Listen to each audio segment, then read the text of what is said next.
Shalom, puji Tuhan. Saudara, tak terasa hari ini kita masuk ke serial ke-37 dari surat Filipi. Saya mengajak saudara untuk memperhatikan Filipi 2 ayat 27.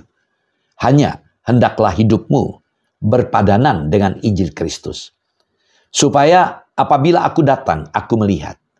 Dan apabila aku tidak datang, aku mendengar. Bahwa kamu teguh berdiri dalam satu roh dan sehati, sejiwa berjuang untuk iman yang timbul dari berita Injil. Saudara, senjata yang paling penting untuk melawan musuh bukanlah sebuah khotbah yang menggerakkan hati atau sebuah buku yang tebal dan hebat, melainkan kehidupan orang Kristen yang konsekuen. Artinya sesuai dengan apa yang sudah ia katakan diperbuat, berwatak teguh, tidak menyimpang dari apa yang sudah ia putuskan. Perhatikan ayat tadi, hendaklah hidupmu berpadanan. Nah, kata hendaklah hidupmu dari kata Yunani, politeostai. Ini berkaitan dengan kata politik atau kota. Artinya, sikapkanlah dirimu sebagai warga negara. Ditulis dalam bentuk present middle definite, imperatif dari akar kata Yunani untuk kata kota. Ini bisa diterjemahkan begini, saudara. Kamu harus terus hidup sebagai warga negara. Karena bentuk present tense. Kamu harus terus-menerus hidup sebagai warga negara.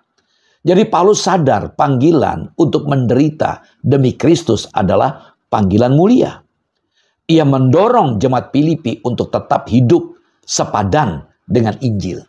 Perhatikan kata berpadanan dalam ayat ini. Dari kata Yunani akios. Artinya dengan cara yang layak, sesuai, punya bobot yang sama dengan Injil Kristus.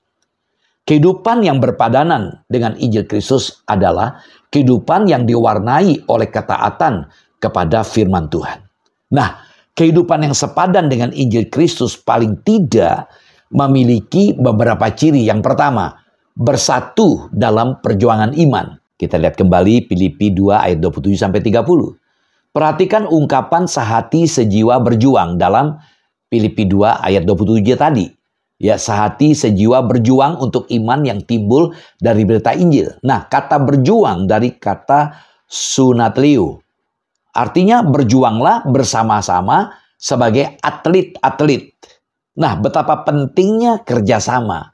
Bisa disebut dengan tim dalam pelayanan. Jadi kita harus bekerja sama dengan baik. Yang kedua, berpikir dan berperasaan seperti Tuhan Yesus Kristus. Dalam Filipi 2 ayat 1-11, kita sudah pelajari ini. Tuhan Yesus mengosongkan dirinya. Karena dalam sepanjang hidup dan masa pelayanannya selama 3,5 tahun di bumi, Dia yang sekalipun adalah Allah yang sejati, tidak menganggap kesetaraan dengan Allah itu sebagai milik yang harus dipertahankan. Yesus menjadi sama dengan manusia, bahkan dalam rupa seorang hamba. Pengosongan dirinya hendaknya kini memberdayakan semua kita untuk memiliki prinsip hidup yang sama secara nyata, secara konkret. Hidup Kristus itu berkuasa untuk mengubah saudara dan saya yang beriman kepadanya untuk menolak pementingan diri sendiri demi untuk menyenangkan hati Allah, menyukakan hatinya. Yang ketiga, hidup dalam ketaatan secara radikal. Dalam Filipi 2 ayat 12-16, ada orang yang taat karena terpaksa sambil bersungut-sungut. Ada orang yang taat dengan sukacita dan gairah yang besar. Sebagai orang percaya beriman, tidak patut menaati Tuhan secara terpaksa sebab kasih karunia-Nya, anugerah-Nya telah mengubah dan menerbitkan keinginan hidup yang baru dalam hati kita. Saudara, hidup yang berpadanan dengan Injil Kristus adalah hidup yang berani menanggung resiko. Shalom, Tuhan Yesus memberkati.